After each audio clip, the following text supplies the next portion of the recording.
Hello students, সবাইকে আবার স্বাগত জানিয়ে শুরু করছি আজকের এই নতুন ভিডিও।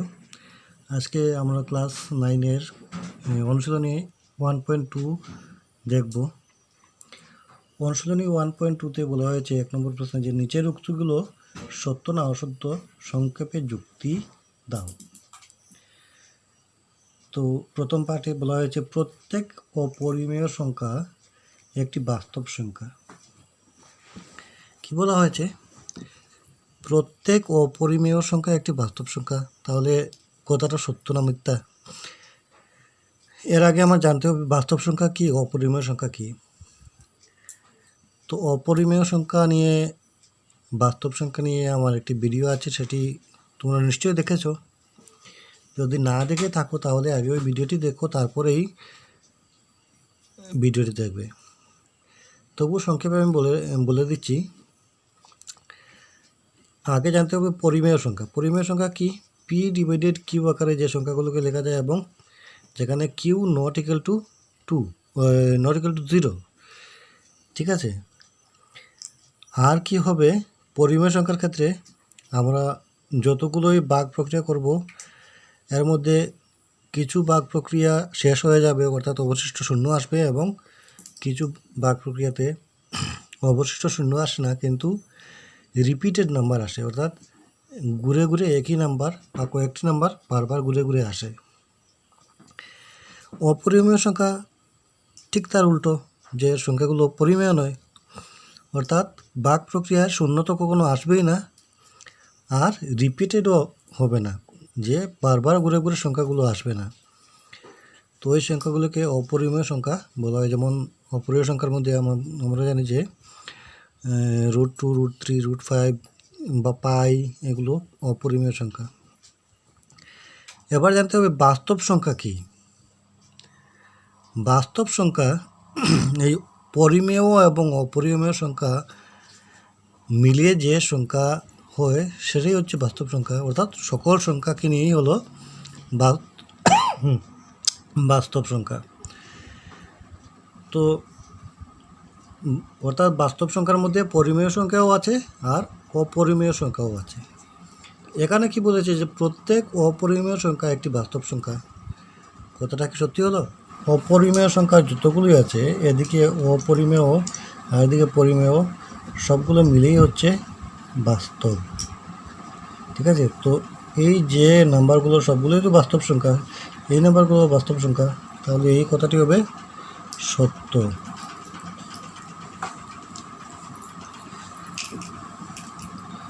কারণ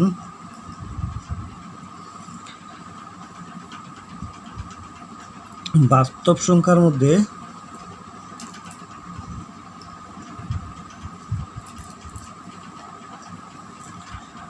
সমস্ত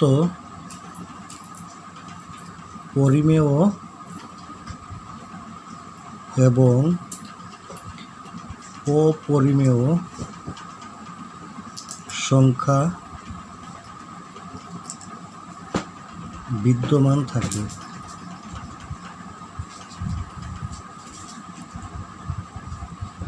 ঠিক আছে। এবার একের 2 দেখে নেব। সংখ্যা রেখায় প্রত্যেকটি বিন্দু √m আকার, যেখানে m বিশিষ্ট একটি স্বাভাবিক সংখ্যা।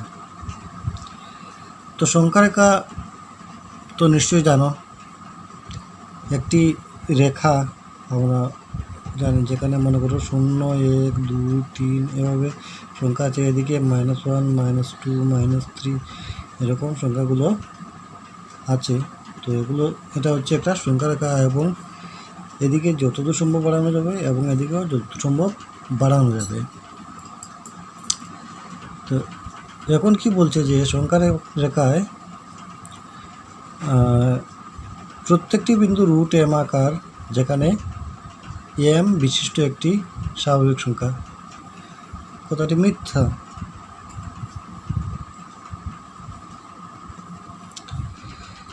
কারণ সংখ্যা রেখায়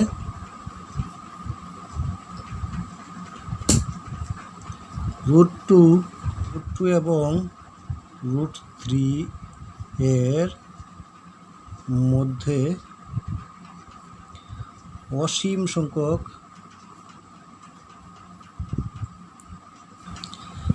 সংখ্যা থাকে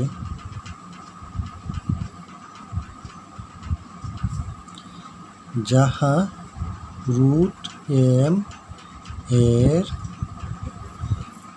আকার হয় না এবং যেখানে m একটি বিশিষ্ট স্বাভাবিক সংখ্যা।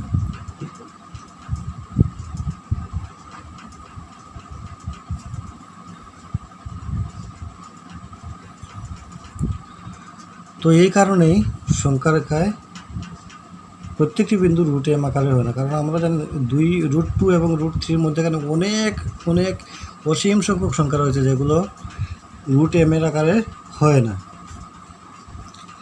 আচ্ছা, এবার 3 নম্বর প্রশ্ন দেখে নেই যে প্রত্যেক বাস্তব সংখ্যা একটি পরিমেয় সংখ্যা। প্রত্যেক বাস্তব সংখ্যা, তো একটু আগে আমরা কি দেখেছিলাম যে অপরিমেয় পরিমেয় মিলিয়ে হচ্ছে বাস্তব সংখ্যা। তো সকল বাস্তব সংখ্যা কি একটি পরিমেয় সংখ্যা হবে? কিভাবে হবে? না, কারণ বাস্তব সংখ্যার মধ্যে অপরিমেয় সংখ্যা তো আছে, তাই এটা হবে মিথ্যা। কেন মিথ্যা? কারণ হলো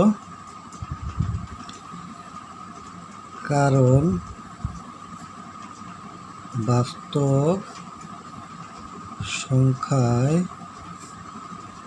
অপরিমেয় সংখ্যাও বিদ্যমান থাকে।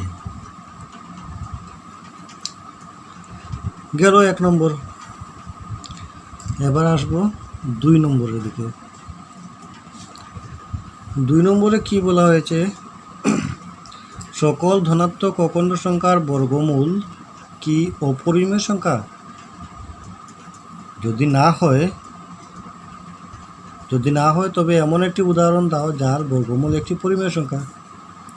এটা আনসার কি হবে? সকল ধনাত্মক অখণ্ড সংখ্যার বর্গমূল। ধনাত্মক অখণ্ড সংখ্যা, তো ধনাত্মক অখণ্ড সংখ্যা মানে সংখ্যা রেখার ডান দিকের যে সংখ্যাগুলো এগুলো হচ্ছে ধনাত্মক।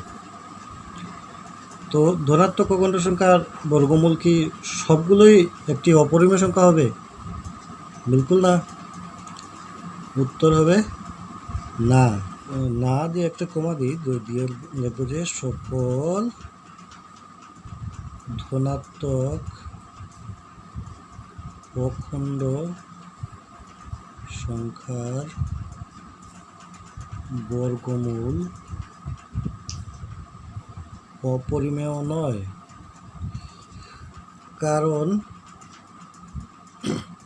কারণে কি লিখতে পারি? মনে করি √9, তো 9 একটি ধনাত্মক অখণ্ড সংখ্যা। 9কে যদি রুট করি, অর্থাৎ 9-এর যদি বর্গমূল নেই, তাহলে কি হবে? 3 × 3 মানে কি হবে? 3। তো 3 তো আর অপরিমেয় সংখ্যা নয়, একটা পরিমেয় সংখ্যা। তাই সকল ধনাত্মক অখণ্ড সংখ্যার বর্গমূল অপরিমেয় হবে না। 2 নম্বর শেষ হলো। এবার দেখব 3 নম্বর প্রশ্নে বলা হয়েছে কিভাবে √5কে সংখ্যা রেখায় নির্দেশ করা যায়। তো এর আগে আমি একটি সংখ্যা রেখা এখানে এঁকে রেখেছি। আমরা কি করব? এখানে 0 থেকে 2 পর্যন্ত আমরা ধরব। তো 1 একক, 2 একক, এখানে কত একক ধরেছি? 2 একক। আমি এখানে দূরত্ব দিচ্ছি 1 সেন্টিমিটার করে। তো 1 সেন্টিমিটার মানে 1 একক। এবার কি করব? আমি লম্ব নেব। লম্ব 2 থেকে একটি লম্ব অঙ্কন করব। 2 থেকে একটি লম্ব যদি অঙ্কন করি, কি হিসাবে লম্ব অঙ্কন করব? 1 একক।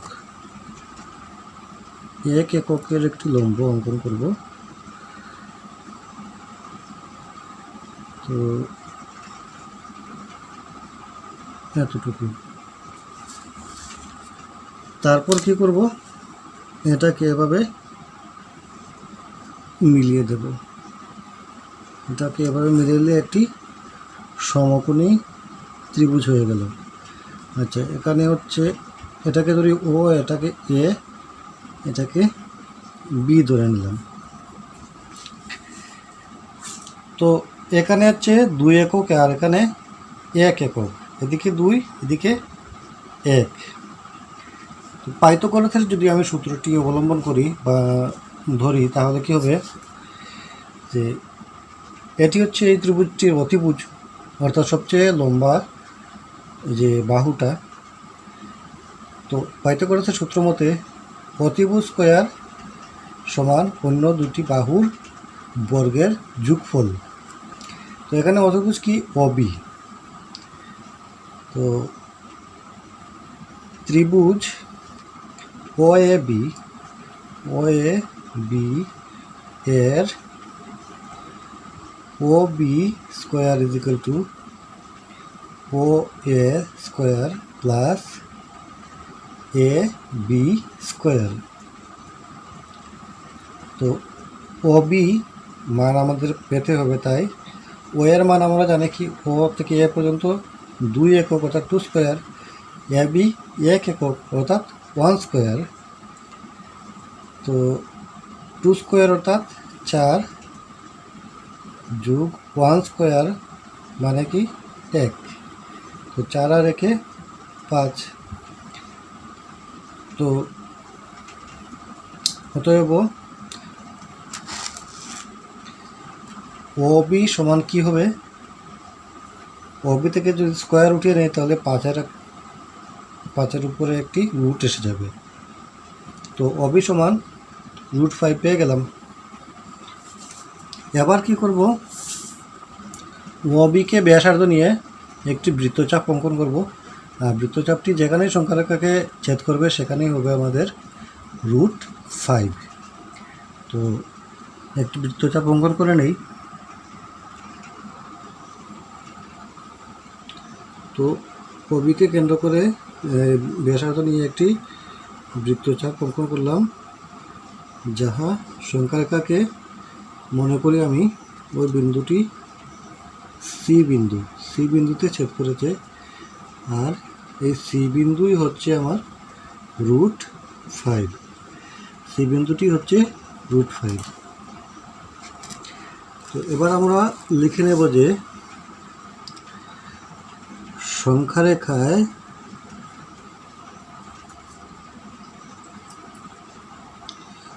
OA 2 একক নিয়ে এ বিন্দুর উপর 1 একক দৈর্ঘ্য বিশিষ্ট একটি লম্ব অঙ্কন করা হলো। এবার আচ্ছা, একটি লম্ব এখানে দেব AB, লম্বটি হচ্ছে AB অঙ্কন করা হলো। এবার OB সংযুক্ত করা হলে ত্রিভুজ OAB সমকোণী ত্রিভুজ পাওয়া গেল। ঠিক আছে। তো কি বলা হচ্ছে যে এ বিন্দুর উপরে একটি লম্ব অঙ্কন করা হলো। লম্বটির নাম হচ্ছে AB, কারণ এটি যদি এ বিন্দু ধরি তাহলে এটা BAB। আর এরপরে কি করেছি যে OB সংযুক্ত করেছি। OB সংযুক্ত করার পর একটি সমকোণী ত্রিভুজ আমরা পেয়ে গেছি। OB সংযুক্ত করলে এই সমকোণী ত্রিভুজটি আমরা পেয়ে গেলাম। আচ্ছা, যাহার OB এর দৈর্ঘ্য √5 একক, √5 ধরলেই হয়ে গেল। আচ্ছা, এবার OB কে ব্যাসার্ধ নিয়ে B বিন্দুর উপর দিয়ে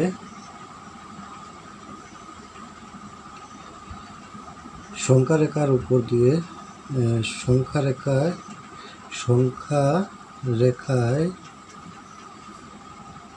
উপর একটি বৃত্তচাপ অঙ্কন করা হলো, যাহা সংখ্যারেখাকে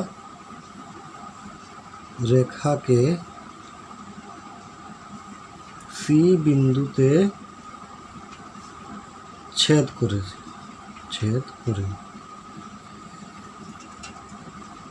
এই C বিন্দুটি হলো সংখ্যারেখায়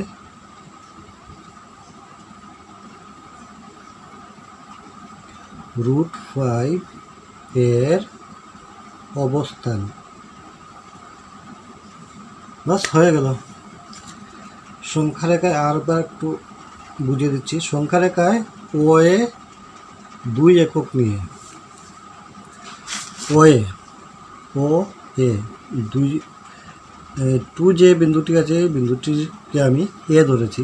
তো OA কি করেছি, 2 একক নিয়ে A বিন্দুর উপর 1 একক দৈর্ঘ্য বিশিষ্ট একটি লম্ব AB অঙ্কন করা হলো। A বিন্দুর উপরে কি হচ্ছে, AB 1 একক দৈর্ঘ্য বিশিষ্ট AB একটি লম্ব অঙ্কন করা হয়েছে। তারপর কি করেছি, এবার OB সংযুক্ত করা হলো। OB সংযুক্ত করা হলে কি হলো, একটি ত্রিভুজ, সমকোণী ত্রিভুজ, OAB সমকোণী ত্রিভুজ পাওয়া গেল, যাহার OB এর দৈর্ঘ্য √5।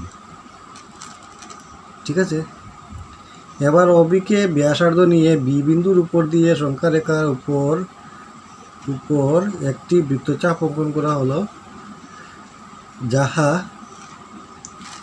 সংখ্যারেখাকে C বিন্দুতে ছেদ করেছে। সংখ্যারেখাকে এই বৃত্তচাপ কি করেছে, C বিন্দুতে ছেদ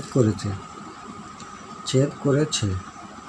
এই C বিন্দুটি হলো সংখ্যারেখায় √5 এর অবস্থান। বাস এতটুকু লিখে নিলেই চলে যাবে। তো আজকে এখানেই শেষ করছি। সবাই ভালো থেকো। আর যদি আমার চ্যানেলটি এখনও সাবস্ক্রাইব করে না থাকো তাহলে অবশ্যই চ্যানেলটি সাবস্ক্রাইব করে নেবে এবং ভিডিওটি ভালো লাগলে বন্ধু বান্ধবদের সঙ্গে শেয়ার করবে। ঠিক আছে, ধন্যবাদ।